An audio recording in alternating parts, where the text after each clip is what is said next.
आज के इस वीडियो में हम हिस्ट्री का सेकंड टॉपिक सिंधु घाटी सभ्यता के बारे में पढ़ेंगे। इससे पहले मैंने हिस्ट्री का फर्स्ट टॉपिक प्रागैतिहासिक काल को कवर कर दिया है, जिसमें मैंने आदि मानव से लेकर आधुनिक मानव तक का सफर कवर किया है। उसमें मैंने आपको बताया है कि आग का आविष्कार कब हुआ, पहिए का आविष्कार कब हुआ। वो वीडियो आपके लिए इंपॉर्टेंट है। अगर आपने वो वीडियो नहीं देखी तो प्लेलिस्ट में जाकर जरूर देख लेना। आज हम सिंधु घाटी सभ्यता के बारे में पढ़ेंगे और मैंने इस वीडियो में हर एक उस पॉइंट को कवर किया है जो आपकी परीक्षा के लिए इंपॉर्टेंट है। आप चाहे किसी भी एग्जाम की तैयारी कर रहे हो, इस वीडियो से आपको एक प्रश्न डेफिनेटली मिलेगा, क्योंकि मैंने उन सभी पॉइंट्स को कवर किया है जो किसी ना किसी एग्जाम में पूछे गए हैं और लास्ट में मैंने प्रीवियस ईयर क्वेश्चन को भी कवर किया है। इसीलिए पहले आप वीडियो को पूरा देखें और लास्ट में प्रीवियस ईयर क्वेश्चन जरूर अटेम्प्ट करें, ताकि आपको पता चल सके कि आपको कितने प्रश्न याद हुए और आपको कितने प्रश्न आते थे। तो चलिए बिना देरी किए हुए वीडियो को शुरू करते हैं। तो चलिए वीडियो की शुरुआत करते हैं। तो जैसा कि आपने पिछली वीडियो में देखा होगा, मैंने आपको बताया था कि जो इतिहास है इसे अध्ययन की दृष्टि से 3 भागों में बांटा गया है: प्रागैतिहासिक काल, आद्यऐतिहासिक काल और ऐतिहासिक काल। प्रागैतिहासिक काल में वो आता है जिस काल में मानव किसी लिपि और लेखन कला से परिचित नहीं था, मतलब कि मानव लिखना और पढ़ना नहीं जानता था, उसे हम प्राग ऐतिहासिक काल में डालते हैं, जैसे कि पाषाण काल, ताम्रकाल। ये मैंने टॉपिक कवर कर दिया है पहली वीडियो में, ये वीडियो आप देख लेना। आज हम आदि ऐतिहासिक काल के बारे में पढ़ेंगे, जिस काल में मनुष्य लिपि से तो परिचित था, यानी कि लिखना तो जानता था, पर जो उसने लिखा है वो हम पढ़ नहीं सकते, तो उसको हमने आदि ऐतिहासिक काल में डाला है, जैसे कि हड़प्पा सिंधु सभ्यता। इसी टॉपिक को आज हम पढ़ेंगे। और तीसरा काल आता है ऐतिहासिक काल, जिसमें मनुष्य किसी न किसी लिपि से परिचित था, यानी कि वो लिखना जानता था, और जो उसने लिखा है वो हम पढ़ भी सकते हैं, तो उसे हम ऐतिहासिक काल में डालते हैं, जैसे कि प्राचीन भारत का इतिहास हो गया। आगे हम पढ़ेंगे वैदिक काल, महाजनपद, और भी हम पढ़ेंगे जो वंश हैं वो प्राचीन भारत में आता है। फिर जो मुगलों का वंश है ये सब मध्यकालीन भारत में आता है, आधुनिक भारत में आता है, मतलब कि जो उन्होंने लिखा है उसको हम पढ़ सकते हैं, उसे हम ऐतिहासिक काल में डालते हैं। तो आज हम आदि ऐतिहासिक काल के बारे में पढ़ेंगे, यानी कि उस समय के जो मनुष्य थे वो किसी न किसी लिपि से परिचित थे, पर उनकी लिपि को हम पढ़ नहीं सकते। वो हड़प्पा सिंधु सभ्यता है। तो चलिए शुरुआत करते हैं। सिंधु घाटी सभ्यता, जिसे इंडस वैली सिविलाइजेशन कहते हैं, तो यह सिंधु सभ्यता नदी के तट पर मिली थी, इसीलिए सभ्यता को सिंधु घाटी सभ्यता कहा जाता है। और इसमें सबसे पहले जो जानकारी मिली थी वो हड़प्पा की खुदाई से हुई थी, इसीलिए इसे हड़प्पा सभ्यता भी कहा जाता है, यानी कि सिंधु घाटी सभ्यता को ही हड़प्पा सभ्यता कहते हैं। पर इसमें भी याद रखना, जो सर्वमान्य है वो हड़प्पा सभ्यता है, क्योंकि पहले क्या हुआ था, इसका नाम सिंधु घाटी सभ्यता रख दिया गया था, पर बाद में देखा गया कि जब बाद में खुदाई हुई तो जो इसके साक्ष्य हैं वो यमुना घाटी, गोदावरी घाटी, यानी कि अन्य नदियों की घाटियों पर भी मिला। इसीलिए बाद में जो इतिहासकार थे उन्होंने कहा कि सिंधु घाटी सभ्यता रखना इसका नाम सही नहीं रहेगा, इसीलिए उन्होंने इसका नाम हड़प्पा पे रख दिया, क्योंकि इसकी खुदाई में सबसे पहले जो साक्ष्य मिले थे वो हड़प्पा से मिले थे, इसीलिए उन्होंने इसका नाम हड़प्पा सभ्यता रख दिया। एक एग्जाम में प्रश्न पूछा भी गया है कि सिंधु घाटी सभ्यता का सबसे उचित नाम क्या है, तो उसमें ऑप्शन में सिंधु घाटी सभ्यता, सिंधु सभ्यता भी दिया हुआ है और हड़प्पा सभ्यता भी दिया हुआ है, जबकि ये सभी एक ही के नाम है, पर सबसे उचित नाम कौन सा है? हड़प्पा सभ्यता। मैंने आपको बता ही दिया क्यों, क्योंकि पहले तो इसे सिंधु घाटी सभ्यता कहा जाता था, पर जब इसके धीरे धीरे विस्तार हुआ और भी जगह पर खुदाई हुई तो पता चला कि जो इसका विस्तार है और भी नदी घाटियों पर मिला है, इसीलिए इसका नाम हड़प्पा सभ्यता रख दिया गया। तो याद रखिएगा, सिंधु घाटी सभ्यता को ही हड़प्पा सभ्यता कहा जाता है, पर सबसे उचित नाम है हड़प्पा सभ्यता। और सिंधु सभ्यता का विकास 2500 ईसा पूर्व से लेकर 1750 ईसा पूर्व तक माना जाता है। ये कार्बन डेटिंग प्रणाली से पता लगाई गई तिथि कि 2500 ईसा पूर्व से लेकर 1750 ईसा पूर्व तक सिंधु घाटी सभ्यता का विकास रहा है। यह सर्वमान्य तिथि है, और कई किताबों में जो तिथि है वो 2350 या 2400 ईसा पूर्व से बताई गई है, पर जो सर्वमान्य तिथि है ये 2500 ईसा पूर्व से ही है। याद रखिएगा, 2500 ईसा पूर्व से लेकर 1750 ईसा पूर्व तक। और जो सिंधु घाटी सभ्यता है ये विश्व की सबसे पहली शहरी सभ्यता थी, ये जरूर याद रखिएगा, क्योंकि जब सिंधु घाटी सभ्यता का विस्तार हो रहा था उस समय इसके समकालीन और भी सभ्यताएं चल रही थी, जैसे कि मेसोपोटामिया की सभ्यता, और भी सभ्यताएं चल रही थी, पर बाकी की जो सभ्यताएं थी वो ग्रामीण सभ्यताएं थी। पर जो सिंधु घाटी सभ्यता थी ये एक शहरी सभ्यता थी। शहरी सभ्यता कैसे पता चली वो मैं आपको आगे बताऊंगा कि क्यों इसे शहरी सभ्यता कहा जाता है, पर इतना आप याद रखिएगा कि ये विश्व की सबसे पहली शहरी सभ्यता थी, सिंधु घाटी सभ्यता। और चार्ल्स मैसन ने सर्वप्रथम 1826 में इसकी जानकारी दी थी। देखिए क्या हुआ था कि जहां पर इसकी खुदाई हुई थी ना हड़प्पा में, वहां पर पहले क्या हो रहा था, जब मतलब इसकी खुदाई नहीं शुरू हुई थी, वहां के जो लोग थे वो घर बनाने के लिए वहां से खुदाई करके जो ईंटें थी वहां की ईंटों से अपना घर बना रहे थे। तो जो चार्ल्स मैसन था इसको पता चला कि लोग क्या कर रहे हैं, खुदाई करके वहां से ईंटें निकल रही हैं और उससे अपने घर बना रहे हैं। तो जब इसको पता चला, पर इसने इतना ध्यान नहीं दिया, मतलब कि इसको पता तो चल गया कि यहाँ पर कुछ ना कुछ तो है, पर उस समय अंग्रेजों की सरकार थी तो अंग्रेजों ने ज्यादा ध्यान नहीं दिया, तो वो बात वहीं पर खत्म हो गई। पर बाद में 1921 में देख रहे हैं आप, 1826 में चार्ल्स मैसन को ये तो पता चल गया कि यहाँ पर कुछ ना कुछ तो है, पर उसने इतना ध्यान नहीं दिया। उसके बाद 1921 में जाकर तत्कालीन भारतीय पुरातत्व सर्वेक्षण विभाग के महानिदेशक, मतलब कि उस समय के जो पुरातत्व विभाग के महानिदेशक थे, अंग्रेजी होंगे क्योंकि भारत भी आजाद नहीं हुआ था, 1921 की बात है, तो जॉन मार्शल ने खुदाई करने का आदेश दिया। तो जॉन मार्शल को पता चल गया कि यहाँ पर कोई ना कोई सभ्यता बसी थी, तभी ये सब अवशेष मिल रहे हैं। तो जॉन मार्शल अधिकारी था, वो खुद तो खुदाई करेगा नहीं, तो उसने खुदाई करने के निर्देश किसको दिए? राय बहादुर दयाराम साहनी को। जो जॉन मार्शल थे वो पुरातत्व विभाग के महानिदेशक थे, खुद खुदाई तो करेंगे नहीं, तो उन्होंने निर्देश दिए थे राय बहादुर दयाराम दयाराम साहनी को। तो दयाराम साहनी ने खुदाई शुरू की और सबसे पहले हड़प्पा की खोज की, इसीलिए इसे हड़प्पा सभ्यता कहा जाता है। याद रखिएगा, आपसे ये पूछा जाएगा कि हड़प्पा की खोज किसने की थी। हड़प्पा शहर की बात हो रही है, तो हड़प्पा की खोज की थी दयाराम साहनी ने। कब की थी? 1921 में। अब हम आगे देखते हैं। तो आगे हम देखते हैं कि सिंधु सभ्यता का विस्तार कहां तक है, मतलब कि ये कहां तक सभ्यता फैली हुई थी। तो इसकी उत्तरी सीमा की बात करें तो उत्तरी सीमा पाई गई है मांडा में, जो कि जम्मू कश्मीर में। और दक्षिणी सीमा की बात करें तो वह है दैमाबाद। दक्षिणी सीमा दैमाबाद तक फैली हुई है। दैमाबाद महाराष्ट्र में है। और पूर्वी सीमा की बात करें तो आलमगीरपुर, जो कि उत्तर प्रदेश में है, इसकी पूर्वी सीमा का विस्तार है। और पश्चिमी सीमा की बात करें तो पाकिस्तान के बलूचिस्तान में, जिसे कहते हैं सुत्का गैंडोर, वहां तक ये फैली हुई थी सभ्यता। एक बार फिर से देख लीजिए। उत्तरी सीमा जो है मांडा यानी कि जम्मू कश्मीर में है। दक्षिणी सीमा दैमाबाद, दादा से रिलेट भी हो रहा है, दक्षिणी सीमा दा और दैमाबाद का दा। तो दक्षिणी सीमा दैमाबाद जो कि महाराष्ट्र में है। पूर्वी सीमा उत्तर प्रदेश के आलमगीरपुर और पश्चिमी सीमा सुत्का गैंडोर जो कि बलूचिस्तान में है। ये याद रखेगा। आपसे ऐसे पूछा भी जा सकता है कि सिंधु सभ्यता की उत्तरी सीमा कहां तक फैली हुई थी, तो आपको ये याद होना चाहिए चारों चीजें। और ये जरूर याद रखेगा कि जो सिंधु सभ्यता का आकार था, यानी कि जो इसका विस्तार था, तो अगर हम मैप में देखें तो जो सिंधु सभ्यता का विस्तार था ये त्रिभुजाकार था। अगर हम सभी पॉइंट को आपस में मिलाए ना तो एक त्रिभुज बनता है। तो इसीलिए कहा गया कि जो सिंधु सभ्यता का आकार है ये त्रिभुजाकार है। अब हम आगे देखते हैं। तो सिंधु सभ्यता के लोगों का सामाजिक जीवन कैसे था ये हम देख लेते हैं। तो जो सिंधु सभ्यता का समाज का स्वरूप था वो मात्र सत्तात्मक था। ये इंपॉर्टेंट है कि जो सिंधु सभ्यता के समाज का स्वरूप था ये मात्र सत्तात्मक था। जो सिंधु घाटी सभ्यता के लोग थे ये मात्र देवी की पूजा करते थे। ये तो नहीं पता चला कि वो कौन सी देवी की पूजा करते थे, पर यह माना जाता है कि उनकी मात्र देवी थी। वो अपनी मात्र देवी की पूजा करते थे, उनकी उपासना करते थे। और जो वहां की मोहरें थी, मोहरों पर भी देवियों की तस्वीरें मिली हैं, आकृतियां मिली हैं। इसलिए माना जाता है कि जो सिंधु सभ्यता थी ये मात्र सत्तात्मक थी। याद रखेगा। और जो सिंधु सभ्यता का समाज था ये 4 वर्गों में बटा हुआ था। उसमें कौन कौन वर्ग थे? एक था विद्वान वर्ग, दूसरा था योद्धा वर्ग, तीसरा था व्यापारी एवं शिल्पी वर्ग और चौथा था श्रमिक वर्ग। ये इंपॉर्टेंट है कि जो सिंधु सभ्यता का समाज था ये 4 वर्गों में बटा हुआ था। कौन कौन से? विद्वान वर्ग, योद्धा वर्ग, व्यापारी एवं शिल्पी वर्ग और चौथा श्रमिक वर्ग। उसके बाद देखते हैं कि जो सिंधु सभ्यता के लोग थे इनका भोजन कैसे था। तो सिंधु सभ्यता के लोग शाकाहारी तथा मांसाहारी दोनों प्रकार के भोजन करते थे, यानी कि वो शाकाहारी भी और मांसाहारी दोनों प्रकार का भोजन करते थे। उसके बाद आगे देखते हैं कि जो सिंधु घाटी सभ्यता के लोग थे उनकी शवाधान प्रणाली क्या थी। तो सिंधु सभ्यता के लोग अपने मृतकों को 3 प्रकार से अंतिम संस्कार करते थे। कौन कौन सा प्रकार था?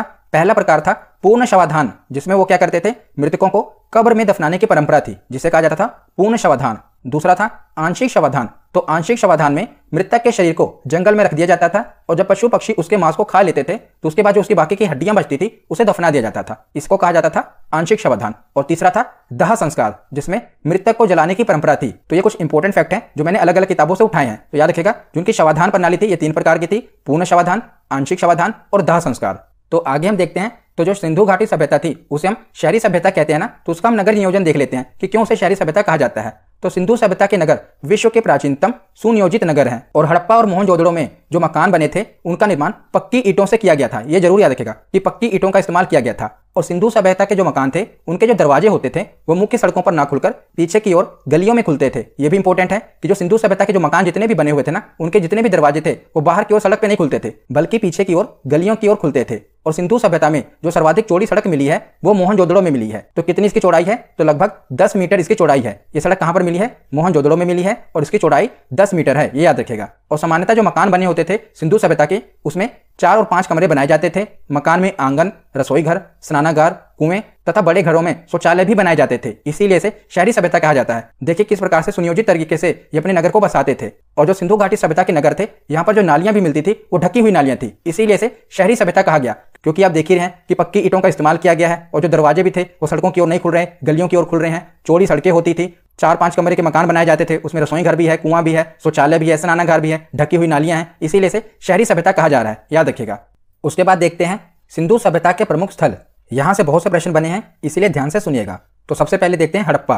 तो हड़प्पा की खुदाई आपको मैंने बताया था कि सबसे पहले हुई थी 1921 में। तो इसकी खुदाई दयाराम साहनी ने 1921 में की थी और वर्तमान में ये रावी नदी के तट पर पाकिस्तान में स्थित है। जो हड़प्पा है वर्तमान में पाकिस्तान में स्थित है और यहां से निम्नलिखित वस्तुएं मिली हैं। तो कौन कौन सी वस्तुएं मिली हैं ये आपसे एग्जाम में पूछा जाता है। तो पहले देख लेते हैं कौन कौन सी वस्तुएं मिली हैं। तो हड़प्पा से श्रमिक आवास मिला है, अन्नागार मिला है, लकड़ी का ताबूत मिला है जिसमें दफनाया जाता है और RH37 कब्रिस्तान मिले हैं। तो 37 कब्रिस्तान मिले हैं जिन्हें RH37 का नाम दिया गया है। तो RH37 कब्रिस्तान मिले हैं, लकड़ी का ताबूत मिला है, अन्नागार मिला है और श्रमिक आवास मिला है। और भी कई चीजें मिली हैं पर वो आपके एग्जाम के लिए इतनी इंपॉर्टेंट नहीं है, क्योंकि ज्यादा आप फैक्ट भी पढ़ेंगे तो आपको याद नहीं रहेगा जो आपके एग्जाम में पूछा गया है। इसलिए मैंने पॉइंट टू पॉइंट वही कवर किया है। तो ये 4 चीजें आपको याद रखनी है जो कि हड़प्पा से मिली हैं। तो ये आपको कैसे याद रहेगा?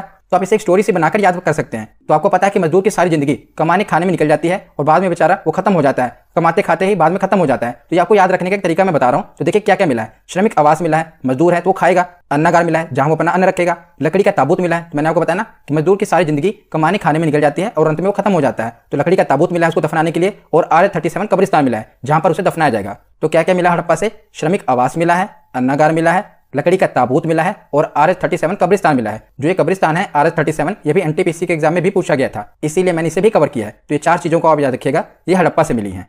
तो हड़प्पा के बाद देखते हैं मोहनजोदड़ो। तो मोहनजोदड़ो की खुदाई 1922 में हुई थी। तो मोहनजोदड़ो सभ्यता का उत्खनन 1922 में राखल दास बनर्जी ने किया था। और वर्तमान में ये कहां पर है? तो सिंधु नदी के तट पर पाकिस्तान के सिंध प्रांत में लरकाना जिले में है। तो वर्तमान में ये पाकिस्तान में है मोहनजोदड़ो। इसकी खुदाई हुई थी 1922 में। तो बस आप 2 ही याद रखना, एक तो 1921 में हड़प्पा की हुई थी और 1922 में मोहनजोदड़ो की। बाकी आपसे डेट नहीं पूछी जाएगी, बस ये दोनों याद रख लेना, क्योंकि प्रथम 2 है ना। हड़प्पा वाला सबसे इंपॉर्टेंट है कि उसकी खुदाई 1921 में हुई थी और मोहनजोदड़ो की खुदाई 1922 में हुई थी। तो मोहनजोदड़ो का अर्थ क्या है, ये इंपॉर्टेंट है। मोहनजोदड़ो जो शब्द है इसका अर्थ है मृतकों का टीला। क्या है? मृतकों का टीला कहा जाता है मोहनजोदड़ो को। ये इंपॉर्टेंट है, ये इस शब्द का अर्थ है। तो यहां से कौन कौन सी वस्तुएं मिली हैं तो देख लेते हैं पहले कौन कौन सी वस्तुएं मिली हैं। तो पहला है पुरोहित आवास, दूसरा है अन्नागार, तीसरा विशाल स्नानगृह, घर में कुआं मिला है, आदि शिव की मूर्ति मिली है, कांसे की बनी नर्तकी की मूर्ति मिली है और सबसे चौड़ी सड़क। तो वो तो मैंने आपको शुरू में बताया था ना कि 10 मीटर चौड़ी सड़क मिली है मोहनजोदड़ो में। तो सबसे चौड़ी सड़क कहां पर मिली है? मोहनजोदड़ो में। तो कौन कौन सी वस्तुएं मिली हैं आपने देख लिया। पुरोहित आवास, पीछे हमने पढ़ा था हड़प्पा में, तो वहां पर क्या मिला था? श्रमिक आवास। और यहां पर क्या? पुरोहित आवास। तो देखिए मोहनजोदड़ो से आपको इसे लिंक करना है। मोहनजोदड़ो में क्या? मोहन। तो भगवान कृष्ण को मोहन मुरारी कहा जाता है, मोहन। तो यहां पर क्या है? अगर भगवान है तो उनकी पूजा होगी, तो पुरोहित है, पुरोहित का आवास है और अन्नागार है, तो पुरोहित है, खाएंगे पिएंगे। ये जरूर याद रखिएगा कि हड़प्पा में भी अन्नागार मिला है और मोहनजोदड़ो में भी अन्नागार मिला है। पर जो मोहनजोदड़ो का अन्नागार है ये सबसे बड़ा, यानी कि सिंधु सभ्यता का सबसे बड़ा अन्नागार था। ये जरूर इंपॉर्टेंट है कि जो मोहनजोदड़ो का अन्नागार है ये सिंधु सभ्यता का सबसे बड़ा अन्नागार था। मिला तो वहां पर भी, हड़प्पा में भी, ये पर ये बड़ा वाला था। तो पुरोहित का आवास मिला है, अन्नागार मिला है, तो पुरोहित रहेंगे तो खाएंगे पिएंगे तो है ही। विशाल स्नानगृह मिला है, घर में कुआं है, आदि शिव की मूर्ति है। तो देखिए हम स्टोरी कैसे बना सकते हैं कि जो पुरोहित हैं, मोहनजोदड़ो में हमने मोहन को लिंक किया कि भगवान कृष्ण को, तो पूजा करने के लिए पुरोहित हैं। तो जो पुरोहित हैं पहले स्नानगृह में स्नान करेंगे, तो विशाल स्नानगृह बनाया गया है, वहां पर क्या करेंगे? वो स्नान करेंगे। स्नान करने के बाद वो क्या करेंगे? पूजा करेंगे। पूजा करने के लिए कौन है? भगवान शिव है। तो भगवान शिव पर क्या किया जाता है? जल चढ़ाया जाता है। तो घर में कुएं से पानी निकालेंगे और शिव पर जल चढ़ाएंगे। क्या क्या हमने पढ़ा? पुरोहित आवास है, यानी कि पुरोहित हैं, वो क्या करेंगे? सबसे पहले स्नान करेंगे। स्नान करने के बाद घर के कुएं से पानी निकालेंगे और भगवान शिव के ऊपर जल चढ़ाएंगे। तो ये हम स्टोरी से बना रहे हैं ताकि आपको अगर एक भी चीज पता चल जाए तो बाकी उसके आसपास की चीजें आपसे लिंक हो जाए कि हाँ ये चीज यहीं पर होगी। तो मोहनजोदड़ो में हमने पढ़ लिया कि पुरोहित आवास है, अन्नागार है, विशाल स्नानगृह है, घर में कुआं है, आदि शिव की मूर्ति है और कांसे से बने नर्तकी की मूर्ति भी है। ये भी इंपॉर्टेंट है। तो जो कांसे की बनी नर्तकी की मूर्ति है इसको आप ऐसे भी रिलेट कर सकते हैं। यहाँ पर हमने आदि शिव पढ़ा ना, तो जो भगवान शिव है इनकी एक नृत्य कला है जिसे नटराज कहा गया ना, नटराज की मूर्ति है। तो यहाँ पर कौन सी है? नर्तकी की मूर्ति है। तो भगवान शिव से आप नटराज की मूर्ति याद रख लेना है। तो यहाँ पर दूसरी नर्तकी की मूर्ति, पर आप नटराज की मूर्ति से याद रखना कि जो नटराज की मूर्ति है भगवान शिव जहाँ पर है वहां पर दूसरी मूर्ति भी मिली है, नर्तकी की मूर्ति। और सबसे चौड़ी सड़क तो हमने शुरू में ही पढ़ लिया था, तो एक बार दोबारा रिवीजन कर लीजिए। क्या क्या मिला है? पुरोहित आवास मिला है, अन्नागार मिला है, विशाल स्नानगृह, ये जरूर याद रखेगा कि विशाल स्नानगृह मिला है, घर में कुआं मिला है, आदि शिव की मूर्ति मिली है, कांसे की बनी नर्तकी की मूर्ति मिली है और सबसे चौड़ी सड़क मिली है। ये सब कहां पर मिला है? मोहनजोदड़ो में मिला है। उसके बाद आगे देखते हैं, तो आगे है चनहुदड़ो।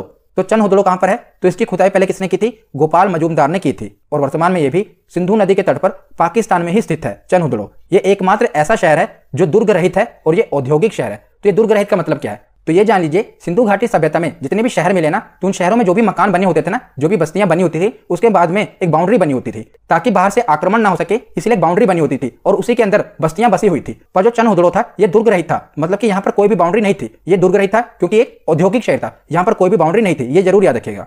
तो यहाँ पर कौन कौन सी वस्तुएं मिली हैं? तो यहाँ पर देखिए सब महिलाओं वाली वस्तुएं मिली हैं, जैसे कि लिपस्टिक हो गया, शीशा हो गया, मनके और गुड़ियां हो गई। और एक चीज याद रखेगा कि कुत्ते और बिल्लियों के पैरों के निशान भी यहाँ पर मिले हैं। तो बिल्ली का पीछा कर रहा था कुत्ता, तो इन दोनों के पैरों के निशान मिले हैं, कुत्ते और बिल्ली के पैरों के निशान। तो लिपस्टिक भी मिली है, देखिए उस समय लिपस्टिक, शीशा, मनके और गुड़ियां मिली हैं और कुत्ते और बिल्लियों के पैरों के निशान मिले हैं चनहुदड़ो में। उसके बाद आगे देखते हैं रोपड़।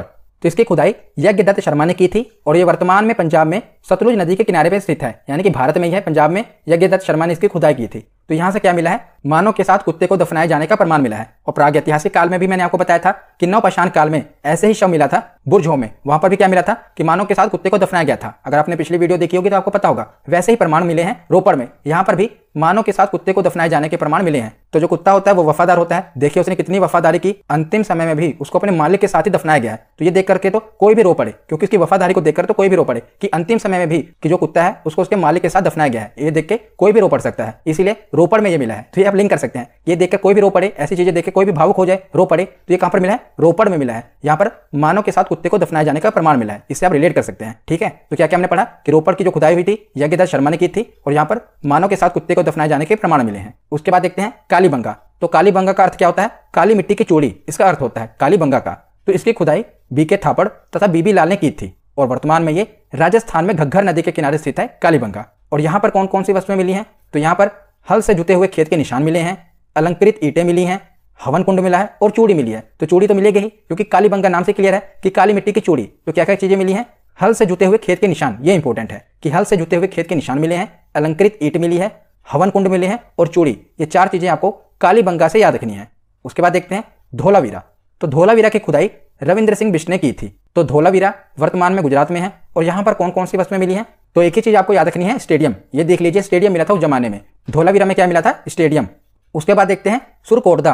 तो इसका उत्खनन जगपति जोशी ने करवाया था और वर्तमान में ये गुजरात में स्थित है, सुरकोटदा। और यहाँ से क्या मिला है? तो घोड़े की हड्डियों के अवशेष मिले हैं सुरकोटदा से। जैसा कि आप देख रहे हैं, ये वो अवशेष हैं जो कि सुरकोटदा से मिले हैं और ये घोड़े की हड्डियों के अवशेष हैं। तो इससे यही चीज पूछी जाती है, इसीलिए मैंने इसे कवर किया है। उसके बाद आगे देखते हैं लोथल। तो लोथल सभ्यता का उत्खनन SR राव ने भोगवा नदी के किनारे, जो कि वर्तमान में गुजरात के अहमदाबाद में है, यहाँ पर है ये लोथल। कहाँ पर? गुजरात में। तो यहाँ से क्या क्या मिला है? तो यहाँ से सिंधु सभ्यता का बंदरगाह यानी कि पोर्ट मिला है, क्योंकि उस समय के जो लोग थे वो व्यापार करते थे ना, तो वहाँ का बंदरगाह कौन सा था? प्रमुख बंदरगाह था। वैसे भी आप रिलेट कर सकते हैं, लोथल गुजरात में है और गुजरात जो है समुद्र के तट पर है, तो यहीं पर बंदरगाह था। और यहाँ के जो घर के दरवाजे होते थे वो सड़कों की ओर खुलते थे। हमने पीछे पढ़ा था कि जो सिंधु घाटी सभ्यता है वहां पर जो घर बने हैं उनके दरवाजे बाहर सड़कों पर नहीं खुलते, पीछे की ओर खुलते हैं। पर अकेला लोथल ऐसी जगह थी जहां के जो दरवाजे थे वो सड़कों की ओर खुलते थे। ये इंपॉर्टेंट है, याद रखेगा। तो लोथल में सबसे ज्यादा इंपॉर्टेंट क्या है कि यहाँ पर बंदरगाह मिला है। और बंदरगाह क्यों मिला है वो मैंने आपको समझा दिया, क्योंकि यहाँ पर व्यापार होता था और जो गुजरात है वो समुद्र के तट पर स्थित है, वहां पर एक बंदरगाह बना था। अब हम आगे देखते हैं। तो आगे अब हम जो सिंधु घाटी सभ्यता के अन्य महत्वपूर्ण तथ्य हैं वो देख लेते हैं। तो जितने भी तथ्य हैं मैंने वन लाइनर में कवर कर दिए हैं, क्योंकि किसी ना किसी एग्जाम में पूछे गए हैं। तो जो सिंधु घाटी सभ्यता है इसे हड़प्पा सभ्यता भी कहा जाता है, सैंधव सभ्यता भी कहा जाता है और कांस्य युगीन सभ्यता भी कहा जाता है, क्योंकि इस समय कांसे की खोज हुई थी, कांसे का पता चला था, इसीलिए इसे कांस्य युगीन सभ्यता कहा जाता है। और सिंधु घाटी सभ्यता की जो लिपि है ये भाव चित्रात्मक लिपि है, यानी कि भाव चित्रात्मक लिपि है जिसे हम अभी तक पढ़ नहीं पाए और ये दाएं से बाएं ओर लिखी जाती है और अभी तक ये पढ़ी नहीं जा सकी। तो कौन सी लिपि है? भाव चित्रात्मक लिपि है। उसके बाद है कि जो सैंधववासी हैं यानी कि सिंधु सभ्यता के लोग हैं, ये विश्व में कपास के प्रथम उत्पादक थे, तो सबसे ज्यादा कपास उगाते थे। इसीलिए यूनानियों ने जो कपास का नाम रखा था ये सिंडोन रख दिया था। सिंडोन का मतलब क्या होता है? सैंधववासियों की उपज, यानी कि सिंधु सभ्यता के लोगों की उपज। तो कपास में नंबर 1 पर थे सैंधववासी। और सिंधु सभ्यता के लोग कृषि भी करते थे, पशुपालन भी करते थे, परंतु जो उनका मुख्य व्यवसाय था ये व्यापार था। ये याद रखेगा कि उनका मुख्य व्यवसाय व्यापार था। और सिंधु घाटी सभ्यता के लोग माप तोल से भी परिचित थे, तो व्यापार करते थे तो माप तोल से तो परिचित होंगे ही। तो ये चीजें आपको याद रखनी है। उसके बाद आगे देखते हैं कि सिंधु सभ्यता के लोग लोहे से परिचित नहीं थे। ये कई बार पूछा गया है कि सिंधु सभ्यता के लोग किस धातु से परिचित नहीं थे, तो वो लोहे से परिचित नहीं थे। ऑप्शन में लोहा ही दिया होता है, याद रखेगा। क्यों किससे परिचित नहीं थे? तो लोहे से परिचित नहीं थे। और हड़प्पा में मिट्टी के बर्तनों में सामान्यतः लाल रंग का उपयोग होता था, तो उस समय जो मिट्टी के बर्तन थे उसमें मुख्यतः लाल रंग का उपयोग किया जाता था। और हड़प्पा सभ्यता की जो मोहरें होती थी उनमें जो जानवरों के चित्र मिले हैं उसमें शेर के चित्र नहीं मिले। तो ये एग्जाम में जब भी आपसे पूछा जाएगा तो ज्यादातर ऑप्शन में शेर दिया होता है कि शेर के जो चित्र हैं उस समय नहीं मिले हैं। कब? हड़प्पा सभ्यता के समय जो मोहरें थी ना उसमें शेर के चित्र नहीं मिले हैं। और हड़प्पा सभ्यता की मोहरों में सेल खड़ी का इस्तेमाल किया गया है। मुख्य रूप से जो सेल खड़ी होता है ये एक बेशकीमती पत्थर यानी कि रत्न होता है, उसका इस्तेमाल किया गया था हड़प्पा सभ्यता के समय में मोहरों में। तो यहाँ पर हमारा थ्योरी सेक्शन कंप्लीट होता है। अब हम प्रीवियस ईयर क्वेश्चन देखते हैं। तो पहला प्रश्न है कि हड़प्पा सभ्यता का सर्वाधिक मान्यता प्राप्त काल कौन सा है? तो सर्वाधिक मान्यता प्राप्त काल है ऑप्शन बी 2500 ईसा पूर्व से लेकर 1750 ईसा पूर्व। अगला प्रश्न है कि निम्नलिखित में से किस पदार्थ का उपयोग हड़प्पा काल की मोहरों का निर्माण करने के लिए किया गया था? तो किस पदार्थ का उपयोग किया गया था? ऑप्शन ए सेल खड़ी का उपयोग किया गया था। अगला प्रश्न है कि सिंधु घाटी सभ्यता के लोगों का मुख्य व्यवसाय क्या था? तो सिंधु घाटी सभ्यता के लोगों का मुख्य व्यवसाय था व्यापार। ऑप्शन ए इसका सही जवाब होगा। अगला प्रश्न है कि सिंधु घाटी की सभ्यता कहां तक विस्तृत थी? तो इसका सही जवाब होगा ऑप्शन डी पंजाब, राजस्थान, गुजरात, उत्तर प्रदेश, हरियाणा, सिंध और बलूचिस्तान, इन सभी जगहों पर सिंधु घाटी सभ्यता फैली हुई थी। तो ऑप्शन डी इसका सही जवाब होगा। अगला प्रश्न है कि हड़प्पा सभ्यता के निवासी थे, तो कैसे निवासी थे? तो शहरी निवासी थे। ऑप्शन बी इसका सही जवाब होगा। अगला प्रश्न है कि सिंधु सभ्यता के घर किससे बनाए जाते थे? तो सिंधु सभ्यता के घर ईंटों से बने हुए थे। ऑप्शन ए इसका सही जवाब होगा। अगला प्रश्न है कि हड़प्पा वासी किस वस्तु के उत्पादन में सर्वप्रथम थे? तो मैंने आपको बताया था किस वस्तु के उत्पादन में सर्वप्रथम थे, तो ऑप्शन सी इसका सही जवाब होगा, कपास। इसीलिए यूनानी इसको सिंडन कहते थे, यानी कि सैंधववासियों की उपज। अगला प्रश्न है कि निम्नलिखित विद्वानों में से हड़प्पा सभ्यता का सर्वप्रथम खोजकर्ता कौन था? तो इसका सही जवाब क्या होगा? Option D Dayaram Sahni. John Marshall नहीं आएगा, हड़प्पा सभ्यता पूछा है तो ऑप्शन डी दयाराम साहनी इसका सही जवाब होगा। ऑप्शन डी दयाराम साहनी इसका सही जवाब होगा कि हड़प्पा सभ्यता का सर्वप्रथम खोजकर्ता कौन थे? दयाराम साहनी। अगला प्रश्न है कि हड़प्पा कालीन समाज किन वर्गों में विभक्त था? तो हड़प्पा कालीन समाज किन वर्गों में विभक्त था? तो इसका सही जवाब है ऑप्शन बी विद्वान, योद्धा, व्यापारी और श्रमिक। अगला प्रश्न है कि सिंधु सभ्यता का सर्वाधिक उपयुक्त नाम क्या है? तो बताइए सर्वाधिक उपयुक्त नाम क्या है? तो मैंने आपको बताया था ना कि इसका सर्वाधिक उपयुक्त नाम है हड़प्पा सभ्यता। ऑप्शन ए इसका सही जवाब होगा। अगला प्रश्न है कि हड़प्पा के मिट्टी के बर्तनों पर सामान्यतः किस रंग का उपयोग हुआ था? तो किस रंग का उपयोग हुआ था? इसका सही जवाब है ऑप्शन ए लाल रंग का। अगला प्रश्न है कि सिंधु घाटी के लोग विश्वास करते थे तो किस पर सबसे ज्यादा विश्वास करते थे? तो ऑप्शन डी मातृ शक्ति में सबसे ज्यादा विश्वास करते थे। इसका सही जवाब है ऑप्शन डी। अगला प्रश्न है कि किस पशु के अवशेष सिंधु घाटी सभ्यता से प्राप्त नहीं हुए? तो किस पशु के अवशेष नहीं मिले हैं? तो ऑप्शन ए शेर के अवशेष नहीं मिले हैं, घोड़े के भी मिले हैं, गाय के भी मिले हैं और हाथी के भी मिले हैं, पर शेर के अवशेष नहीं मिले। तो इसका सही जवाब ऑप्शन ए होगा। अगला प्रश्न है कि हड़प्पा कालीन स्थल में अभी तक किस धातु की प्राप्ति नहीं हुई? तो कौन सी धातु की प्राप्ति नहीं हुई है? तो इसका सही जवाब क्या होगा? ऑप्शन डी लोहे की प्राप्ति अभी तक नहीं हुई है। अगला प्रश्न है कि सिंधु सभ्यता का पत्तन नगर यानी कि बंदरगाह कौन सा था? तो मैंने आपको बताया था कि कौन सा था बंदरगाह, कहां पर था वो? लोथल में था। ऑप्शन बी इसका सही जवाब होगा लोथल, जो कि गुजरात में है। अगला प्रश्न है कि किस हड़प्पा कालीन स्थल से नृत्य मुद्रा वाली स्त्री की कांस्य मूर्ति प्राप्त हुई है? तो कहां से यह प्राप्त हुई है? तो इसका सही जवाब क्या है? ऑप्शन ए मोहनजोदड़ो से कांस्य की मूर्ति प्राप्त हुई है, नृतक की मूर्ति। अगला प्रश्न है कि सूची 1 को सूची 2 से सुमेलित कीजिए। तो सिंधु सभ्यता की उत्तरी सीमा, दक्षिणी सीमा, पूर्वी सीमा और पश्चिमी सीमा आपको बतानी है। तो उत्तरी सीमा कहां पर है? तो ऑप्शन से भी पता चल जाएगा। जम्मू उत्तर में है तो उत्तरी सीमा है मांडा। दक्षिणी सीमा कौन सी है? दैमाबाद महाराष्ट्र में है। पूर्वी सीमा कौन सी है? आलमगीरपुर उत्तर प्रदेश में है। और पश्चिमी सीमा कौन सी है? सुतका गेंडोर बलूचिस्तान में है। तो इसके आमने सामने ही दिया हुआ है। तो इसका सही ऑप्शन क्या होगा? ऑप्शन ए का 1, बी का 2, सी का 3 और डी का 4। अगला प्रश्न है सिंधु सभ्यता में वृहद स्नानागार कहां पर पाया गया है? तो सबसे बड़ा स्नानागार कहां पर मिला है? तो इसका सही जवाब है ऑप्शन ए। आज का आखिरी प्रश्न है कि सिंधु सभ्यता में RH37 कब्रिस्तान कहां पर मिले हैं? तो RH37 कब्रिस्तान कहां पर मिले हैं? तो ये हड़प्पा में मिले हैं। ऑप्शन बी इसका सही जवाब होगा। तो आज की ये वीडियो यहीं पर खत्म होती है। कैसी लगी ये वीडियो कमेंट सेक्शन में जरूर बताना। धन्यवाद।